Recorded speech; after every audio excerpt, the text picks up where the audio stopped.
El gobierno insiste en que es indispensable pactar un cese a las hostilidades. Retomamos el caso de la presidenta Dina Boluarte. En estos momentos me voy a comunicar con Joseph Campos, su abogado. ¿Cómo está? Muy buenas tardes, abogado. Un gusto tenerlo aquí en DNews. Muchas gracias, a su plena disposición. Gracias por la entrevista. Y sobre todo explicar para el auditorio internacional en qué ha consistido este interrogatorio de la presidenta Dina Boluarte. Entiendo que usted no puede entrar en detalles, pero sí puede contarnos acerca de la forma, de cómo se ha dado. A ver, mi primera pregunta es, ¿se respondieron todas las preguntas, abogado?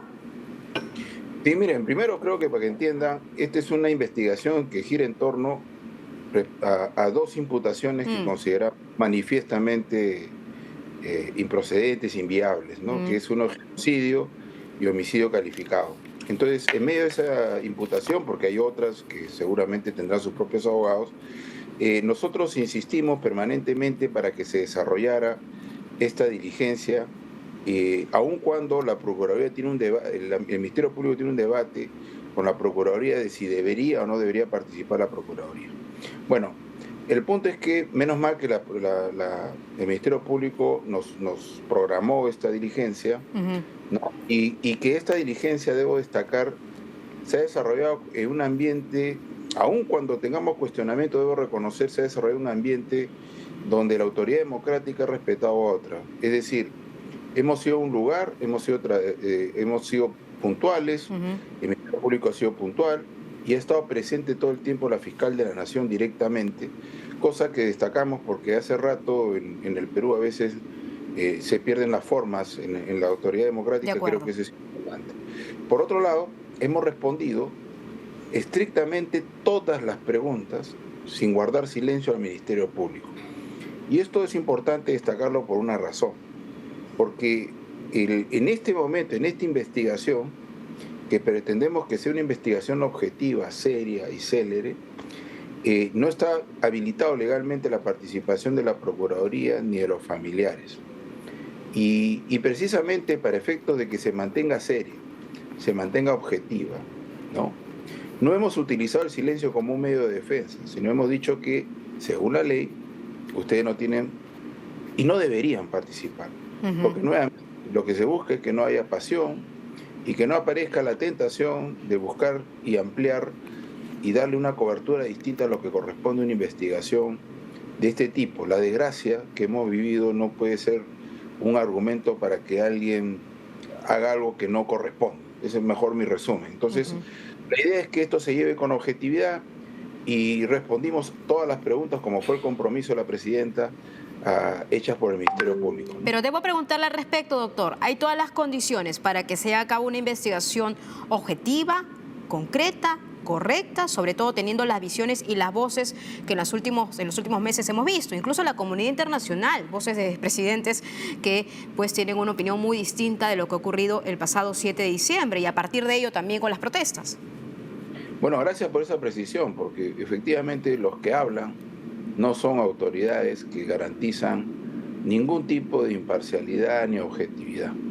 Por el contrario, precisamente nosotros estamos impulsando y acelerando que esta investigación se cierre lo más pronto posible, porque alimenta el discurso de estos autoritarios, ¿no?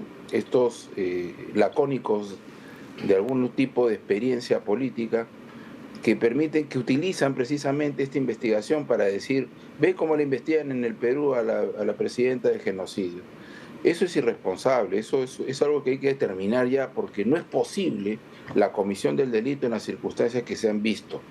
Uno, en primer lugar, el genocidio es un delito que tiene dos elementos que no pueden dejar de estar. Uno, una subjetividad, un dolo especial, y dos, el hecho. De tal manera que una muerte colectiva no es necesariamente un genocidio. Un genocidio es buscar desaparecer, exterminar a un grupo humano por lo que es. Y esto de ninguna manera, pues acá hemos visto, y acá usted se está poniendo en pantalla, un ambiente de violencia que también debería ser materia de investigación. ¿En qué circunstancias aparecieron estas situaciones de violencia que por lo demás tenían objetivos que no eran posibles de ser realizados del Ejecutivo? Eso lo ha dicho la Comisión Interamericana. La Comisión Interamericana ha dicho, había 4 objetivos. La liberación de Castillo, que lo hace el Poder Judicial en su momento. 2, el adelanto de elecciones que requería reforma constitucional. 3, cierre el Congreso, que no lo puede cerrar el presidente sin incurrir en el golpe de Estado de Pedro Castillo. Y 4, la Asamblea Constituyente, que no está prevista en la Constitución. Entonces, esos objetivos en realidad hacían que todos los días esto que estamos viendo, esta escena de violencia, se reprodujeran y se intensificaran. Entonces, el punto está en que no había posibilidad de hacer una orden distinta más que de controlar el orden público respetando los derechos fundamentales. Pero este contexto que se ve es precisamente el argumento para descartar el genocidio, para descartar el homicidio calificado. Pero, entonces, bien, doctor, pero también debo preguntarle en cuanto a la postura y no le puedo decir, a ver, explíqueme la estrategia legal que usted de ahora en adelante va a tomar, ¿no?, en la defensa de la presidenta, pero lo que sí puedo preguntarle es, a ver, en cuanto a la responsabilidad, ¿no?, a la postura que tiene también la defensa, ¿tiene algún tipo de responsabilidad la presidenta Dina Boluarte? ¿Responsabilidad política? ¿Por dónde están ustedes enfocando el asunto? Porque también es importante, muchos dicen, bueno, es la comandante en jefe. Incluso hubo una declaración que para muchos no fue tomada bien por parte de la presidenta Dina Boluarte. Entonces, precisiones para la comunidad internacional, abogado. Justo eso es lo que hay que distinguir, porque un hecho común en Latinoamérica es que el presidente sea jefe supremo de las Fuerzas Armadas y Policiales. Pero el presidente que es elegido, y por esa elección es jefe supremo, es elegido porque tiene más votos, no porque desarrolle competencias automáticamente y de manera mágica, competencias militares o policiales. Ese presidente, que puede ser tranquilamente en cualquier otro lugar de América Latina, no ingresó a una escuela militar, no ingresó a una escuela policial, no desarrolló una carrera militar, no tiene competencia y probablemente hasta deteste las armas. Eso es posible. Entonces, ¿todo esto qué genera? Que el político tiene una instrucción política que a su vez es desarrollado por un técnico, ¿no?, que pertenece a un sector que forma parte del gabinete. Entonces, ese técnico es el que despliega las fuerzas policiales y militares. Pongamos un ejemplo para que se entienda mejor. Imaginemos que Dios no quiera aparezca nuevamente la pandemia. Entonces, esa presidenta, ese presidente que no fue médico ni nada por el estilo, ¿qué tendrá que decir? Hagan todo para controlar la pandemia. Todos los esfuerzos de orden técnico, etcétera, tienen que hacerlo, ¿no? Entonces tiene que ocurrir eso.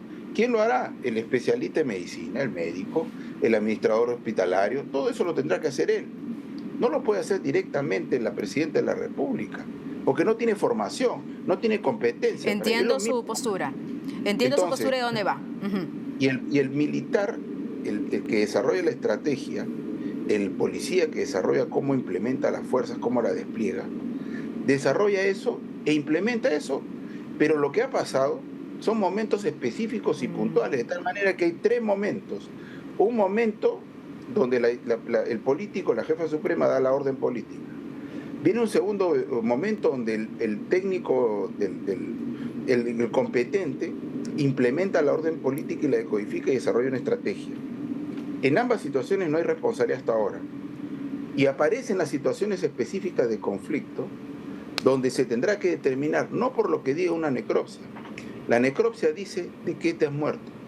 Pero entiendo, abogado, es que usted lo explica muy bien, pero también mi pregunta es directa y concreta, ¿no? O sea, sin darle mucho rodeo al asunto. ¿Hay un elemento probatorio que indique la responsabilidad directa de la presidenta Dina Boluarte en estos casos, en estos fallecimientos? Ninguna, por el contrario, ¿sabes qué es lo que hay? Hay actas de Consejo de Ministros. Actas de Consejos de Ministros.